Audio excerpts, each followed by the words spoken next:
आकाशवाणी मुंबई केंद्र. भारतातील दूरदर्शनच्या स्थापना दिनानिमित्त विशेष रूपक प्रसारित करत आहोत. छोट्या पडद्याची मोठी गोष्ट. लेखक डॉक्टर केशव साठे. निवेदन दिनेश आडावतकर. सादर करते विवेक वानखडे. ऐकूया विशेष रूपक छोट्या पडद्याची मोठी गोष्ट. एक जमाने से कहानी है सुना रही आकाशवाणी.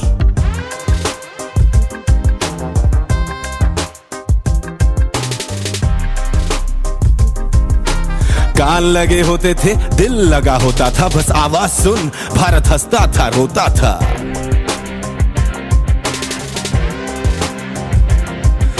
फिर आया एंटरटेनमेंट का रेवोल्यूशन, जब कोने कोने पहुंचा दूरदर्शन. रामायण दिखी, लेखू दिखा, चित्रहार दिखा, महाभारत दिखा, एशियाड दिखा, पोखरण दिखा, मिस वर्ल्ड दिखी, वर्ल्ड कप दिखा,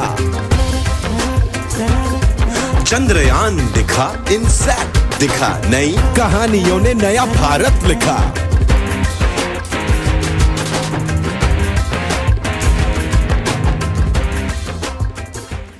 15 सप्टेंबर 1959 दिल्लीच्या उपनगरात काही नागरिक जमा झाले होते. त्यामध्ये ग्रामस्थ होते, कामगार होते, काही विद्यार्थी सुद्धा होते. रस्त्यावरचे नियम कसे पाळायचे, किफायतशीर शेती कशी करायची, कारखान्यामध्ये सुरक्षा कशी राखायची, हे सगळं एका छोट्या पडद्यावर दाखवलं जात होतं. त्या हलणाऱ्या प्रतिमा, बोलणारी माणसं पाहण्यात नागरिक दंग झाले होते.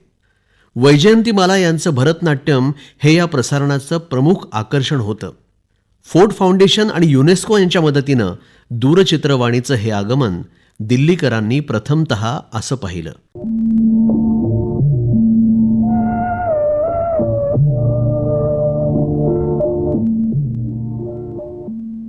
प्रायोगिक तत्वावर सुरू झालेला हा टीव्ही माहिती, ज्ञान आणि मनोरंजन या 3 महत्त्वाच्या गोष्टी घेऊन आला आणि पुढच्या 5-6 वर्षात नियमितपणे तो दिल्लीकरांच्या जीवनाचा भाग बनला. 1965 मध्ये दूरदर्शनचं नियमित प्रसारण सुरू झालं आणि बघता बघता रेडिओचं हे धाकटं भावंड लहान थोर प्रेक्षकांच्या पसंतीला उतरू लागलं. टीव्ही सुरू झाला तेव्हा त्याला आपल्या मराठी मातीतल्या 2 व्यक्तींचा मोठा हातभार लागला होता बरं का. आपले सगळ्यांचे आवडते लेखक पु ल देशपांडे हे या माध्यमातले अगदी सुरुवातीच्या काळातले पहिले निर्माते आणि या माध्यमाची तांत्रिक बाजू सांभाळणारे पहिले अभियंते सुद्धा मराठीच होते बरं का. त्यांचं नाव वसंत मुळे. शिवाय आपल्या प्रख्यात मराठी कलावंत सई परांजपे यांचंही योगदान या सुरुवातीच्या काळात लाभलं. देशामध्ये खूप हवा होती, दूरदर्शन येणार येणार येणार, आणि त्यासाठी आता जय्यत तयारी पण सुरू झाली होती. आणि एक तज्ज्ञांची कमिटी नेमली होती आणि त्या कमिटीमध्ये पु ल देशपांडे होते प्रामुख्याने, वसंत मुळे होते आणि इतर काही तज्ज्ञ मंडळी होती. तर त्यांचं जोरात काम चालू होतं. मी गेले त्या स्टुडिओला भेट द्यायला आणि तिथे प्रत्यक्ष पुलंच भेटले. ते म्हणाले, काय गं इकडे कुठे, चल तुला मी दाखवतो आमचा नवा स्टुडिओ. आणि मोठ्या कौतुकाने त्यांनी मला चक्क एक गायडेड टूर दिली त्या नवीन टेलिव्हिजन सेंटरची आणि सगळं काही दाखवलं. तो छोटासा स्टुडिओ लुटूपुटीचा, त्यानंतर कंट्रोल पॅनल, त्यानंतर सगळे कॅमेरे, इक्विपमेंट, माईक्स वगैरे वगैरे, आणि त्याचं प्रत्येकाचं कार्य काय हेही त्यांनी खूप छान समजावून सांगितलं. आणि माझे डोळे असे विस्फारून जे गेले ते तसेच विस्फारलेलेच राहिले बराच काळ. 15 ऑगस्ट 1965 पासून माहितीपूर्ण कार्यक्रमांच्या जोडीला मनोरंजनात्मक कार्यक्रम दिल्ली आणि आसपासच्या परिसरातल्या प्रेक्षकांना पाहायला मिळू लागले. 26 जानेवारी 1967 पासून कृषी दर्शन कार्यक्रमाच्या माध्यमातून दिल्ली, उत्तर प्रदेश आणि हरियाणा या राज्यातल्या निवडक 80 खेड्यांमधून टीव्ही संच बसवून प्रायोगिक स्तरावर शेतकरी बंधूंसाठी कार्यक्रमांचं प्रसारण सुरू करण्यात आलं. मुंबई दूरदर्शनचे निवृत्त उपमहानिदेशक शिवाजी फुलसुंदर यांचं मनोगत आता ऐकूया. मुंबई दूरदर्शन केंद्रावरील आमची माती आमची माणसं हा कार्यक्रमही घराघरात पोहोचला होता. शेतकरी कुटुंबात तो आवर्जून पाहिला जाणारा एकमेव कार्यक्रम होता. 1981 पासून या कृषीविषयक कार्यक्रमांच्या निर्मितीत कृषी कार्यक्रम निर्माता म्हणून माझा स्वतःचा मोठा सहभाग राहिला आहे. त्यामध्ये वेगवेगळ्या विषयांवर आम्ही कृषीविषयक कार्यक्रम निर्मित केलेले आहेत. त्यापैकीच गप्पा गोष्टी हा कार्यक्रम त्याच्या लोकप्रियतेमुळे दीर्घकाळ स्मरणात राहिला आहे. त्याचप्रमाणे विकासाची वाटचाल या कृषीविषयक बातम्यांच्या माध्यमातून महाभारत मालिकेतील श्रीकृष्णाची भूमिका साकार करणारे श्री नितीश भारद्वाज आणि बिग बॉसचे निवेदक श्री रत्नाकर तादळकरांसारखे गुणी कलाकार ही सुद्धा आमची माती आमची माणसं या कार्यक्रमाचेच उल्लेखनीय योगदान आहे. या नंतरच्या काळात साधारण 15-16 वर्षात टीव्ही देशभरातल्या अनेक प्रमुख शहरांमध्ये पोहोचला. टीव्ही हा करमणुकीसाठी नसून एक विकासाचं उपयुक्त साधन म्हणून राज्यकर्ते त्याकडे पाहत. अर्थात कालांतरानं करमणुकीच्या झंझावातानं या माध्यमाला कसं भारावून टाकलं हे आपण सर्व पाहत आहोतच. 2 ऑक्टोबर 1972 या दिवशी मुंबईमध्ये दूरदर्शनची सुरुवात झाली आणि विविध कार्यक्रमांच्या माध्यमातून ते प्रेक्षकांमध्ये प्रचंड लोकप्रिय झालं. सुरुवातीला मुंबई आणि आसपासच्या प्रेक्षकांनाच केवळ याचा लाभ मिळत होता. पुढे बरोबर 1 वर्षानंतर म्हणजे 2 ऑक्टोबर 1973 या दिवशी सिंहगड येथील प्रक्षेपक मोनोऱ्याच्या मदतीनं पुणेकरांनाही हे कार्यक्रम पाहता यायला लागले. याच काळात देशभरात श्रीनगर, अमृतसर, कोलकाता, चेन्नई, लखनौ ही केंद्र सुरू झाली. पुढे राजीव गांधी पंतप्रधान असताना लघु प्रक्षेपकांचं जाळं देशभरात निर्माण झालं आणि या दृकश्राव्य माध्यमानं भारतीय नागरिकांसाठी माहिती, ज्ञान आणि मनोरंजनाचे खजिने रिते करण्यास सुरुवात केली. 1965 हे साल नियमित प्रसारण सुरू झाल्याचं वर्ष मानलं तर त्या पुढील पावशतक म्हणजे 1992 सालापर्यंत दूरदर्शन हे नाव धारण केलेल्या या माध्यमानं कोट्यावधी प्रेक्षकांच्या मनात एक खास जागा निर्माण केली. हा काळ दूरदर्शनचा सुवर्ण काळ मानला जातो. कारण उघड आहे, अनेक सुंदर उत्तमोत्तम कार्यक्रम या काळात देशातील केंद्रांवर तयार होऊ लागले होते. आपल्या महाराष्ट्राचा विचार केला तर प्रतिभा आणि प्रतिमा, चिमणराव गुंड्याभाऊ, शब्दांच्या पलीकडले, सुंदर माझं घर, किलबिल, मुलखा वेगळी माणसं, नाट्यावलोकन, गजरा यासारखे अनेक कार्यक्रम प्रेक्षकांच्या बेहद्द पसंतीला उतरले. फूल खिले है गुलशन गुलशनमधून हिंदी चित्रपटातील कलावंत प्रेक्षकांच्या भेटीला यायला लागले. साप्ताहिकी हा कार्यक्रम तर प्रेक्षकांमध्ये प्रचंड उत्सुकतेचा आणि लोकप्रियतेचा विषय होता. हाच परिहास या प्रहसनातून याकूब सईद आणि बबन प्रभू रविवारची सकाळ प्रसन्न करून टाकत होते. लाल गुलाबाची भेट हे नाटक याकूब सईद यांनी एका शॉटमध्ये केल्याची आठवण आजही ताजी आहे. दूरदर्शनचे निवृत्त निर्माते डॉक्टर याकूब सईद दूरदर्शनमधील प्रदीर्घ कालखंडाच्या आठवणींना उजाळा देताना म्हणाले, हाच एक मोठा डिफरंट अनुभव होता. मला रस्त्यावरून जायला प्रॉब्लेम यायचा. सगळे लोक मला भेटायचे, हमारे साथ फोटो लो, हमारे साथ ये करो, हमारे साथ बात करो. मला फार त्रास हो. मग मी कमिशनरला फोन केला, साहेब मेरे को घर से ऑफिस जाने में बहुत प्रॉब्लेम होता. मग त्यांनी मला एक पोलीस दिला. शनिवारचा मराठी सिनेमा आणि रविवारचा हिंदी सिनेमा यावर प्रेक्षकांच्या अक्षरशः उड्या पडत असत. आमची माती आमची माणसं हा शेतकरी बांधवांसाठीचा कार्यक्रम खेड्यापाड्यात, वाड्या वस्तीवर ग्रामस्थ आवडीनं पाहू लागले. शालेय चित्रवाणीच्या माध्यमातून वर्गखोल्यात शिकवल्या जाणाऱ्या संकल्पना छोट्या पडद्यावर अधिक सोप्या होऊन मुलांसमोर येऊ लागल्या. कामगार, गृहिणी यांच्यासमोर दृकश्राव्य माध्यमातून माहिती आणि मनोरंजनाचा खजिना रेता होऊ लागला.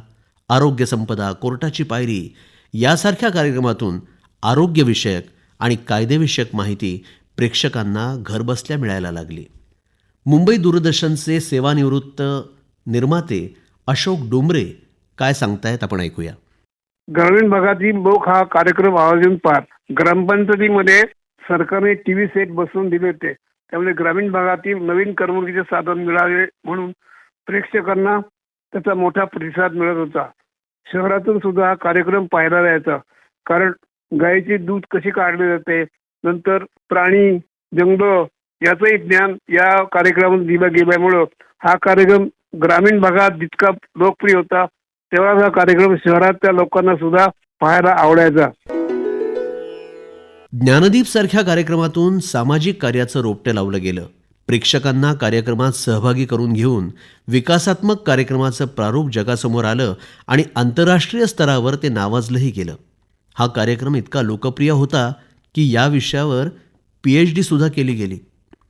परिक्रमा या कार्यक्रमातून कमलेश्वर यांनी दीनदुबळ्या, कामगार, पिचलेल्या महिला यांची दुःख पडद्यावर सजीव करून या माध्यमाच्या सामाजिक उत्तरदायित्वाचा एक आदर्श निर्माण केला. दूरदर्शनच्या बातम्या या तर अल्पावधीत प्रेक्षकांच्या पसंतीला उतरल्या.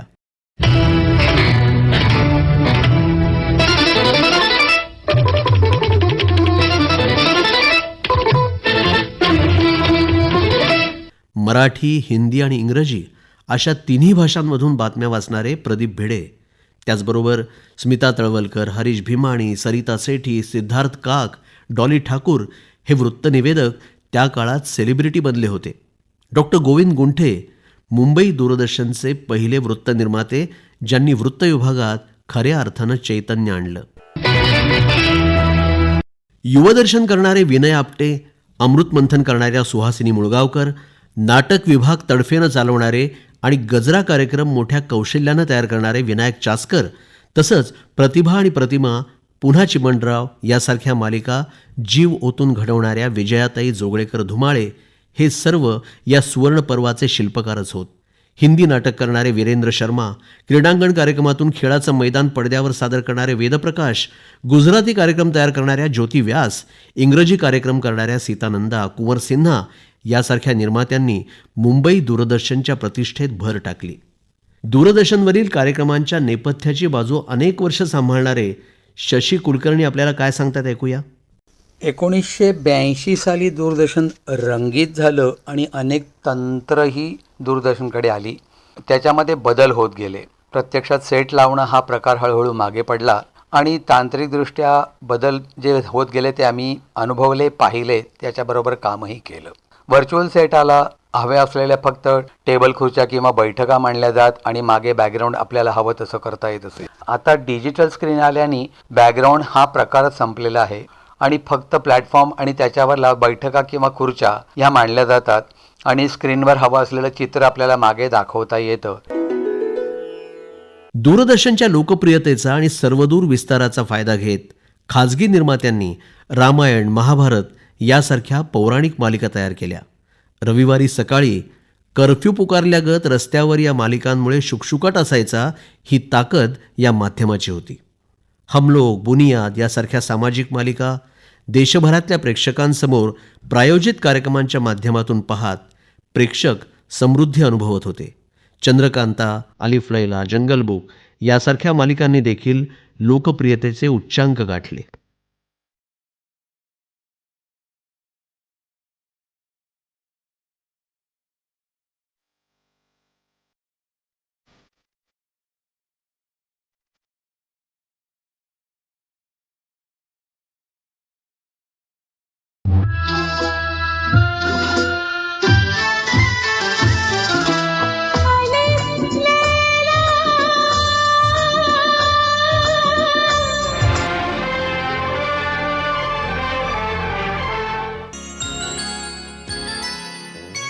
चंद्रकांता की कहाणी. 1992 सालानंतर मात्र दूरदर्शनची एकछत्री सत्ता संपुष्टात आल्यागत झाली, कारण खाजगी वाहिन्यांचे वारे वाहू लागले. 2 ऑक्टोबर 1992 या दिवशी झी टीव्हीचं भारतात थाटामाटात आगमन झालं. 1997 मध्ये प्रसार भारती या कायद्यान्वये दूरदर्शन आणि आकाशवाणी यांना स्वायत्तता देण्यात आली. स्वायत्ततेचा मूळ हेतू कार्यक्रम निर्मितीचं स्वातंत्र्य असा होता. मुंबई दूरदर्शनचे सेवानिवृत्त अतिरिक्त महानिदेशक मुकेश शर्मा या संदर्भात काय सांगतायत, ऐकूया. दूरदर्शन के 66वें वार्ड दिवस, उनकी बर्थडे पर मेरी ओर से हार्दिक शुभकामनाएं. 1959 में जब दूरदर्शन आया था हिंदुस्तान में, दिल्ली में शुरू हुआ था. बहुत छोटा सा सेटअप था ट्रांसमीटर का और धीरे धीरे उसने पूरे देश में अपनी जगह बना ली.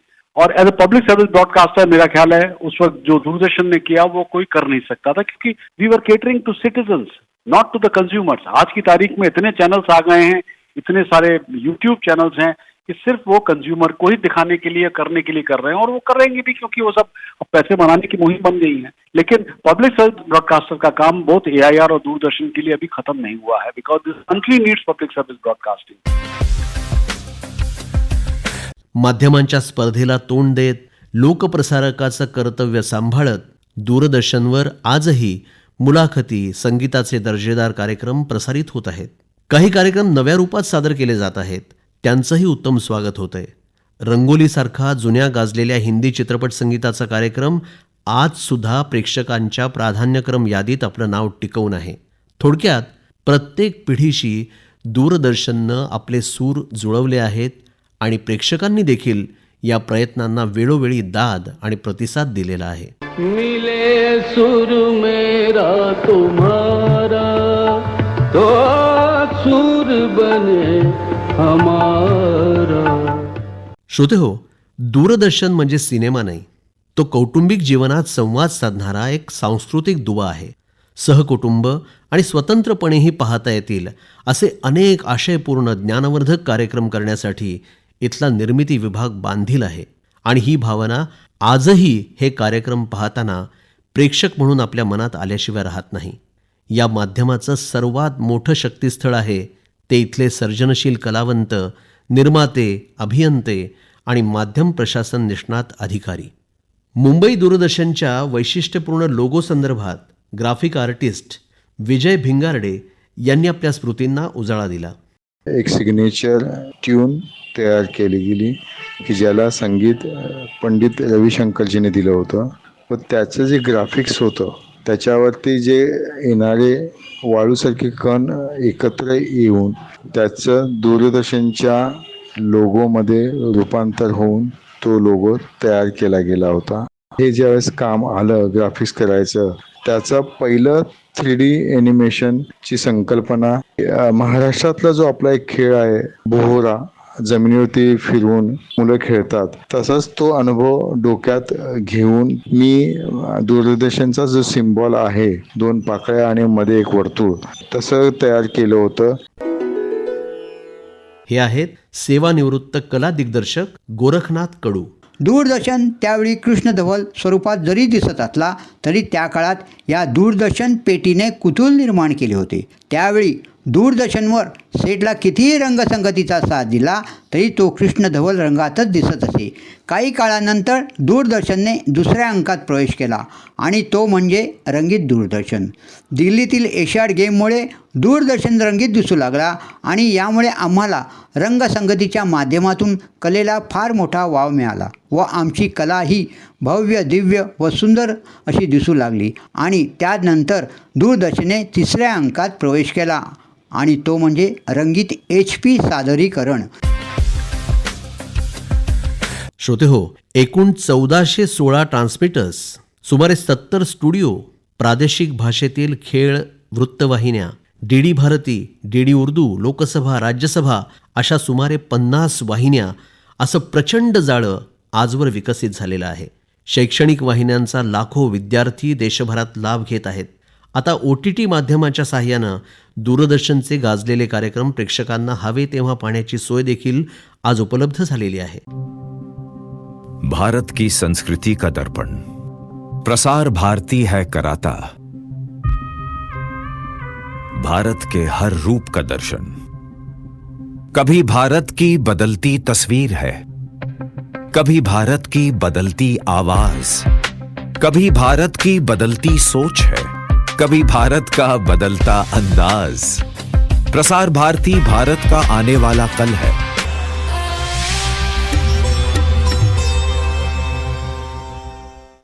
दूरदर्शननं प्रेक्षकांशी एक स्नेहाचं आणि जिव्हाळ्याचं नातं जे गेली 60-65 वर्ष निर्माण केलेलं आहे त्याला खरोखरच तोड नाही. सत्यम शिवम सुंदरम हे या माध्यमाचं नुसतं घोषवाक्य नाही, तर तो लोकशाही देशाच्या सांस्कृतिक आणि सामाजिक प्रगतीच्या वाटचालीचा एक महामंत्र आहे.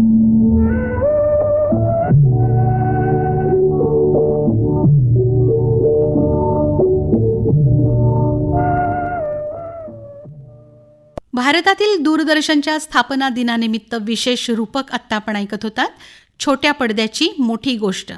लेखक डॉक्टर केशव साठे, निवेदन दिनेश आडावतकर, सादर करते विवेक वानखडे. ही आकाशवाणी मुंबई केंद्राची निर्मिती होती.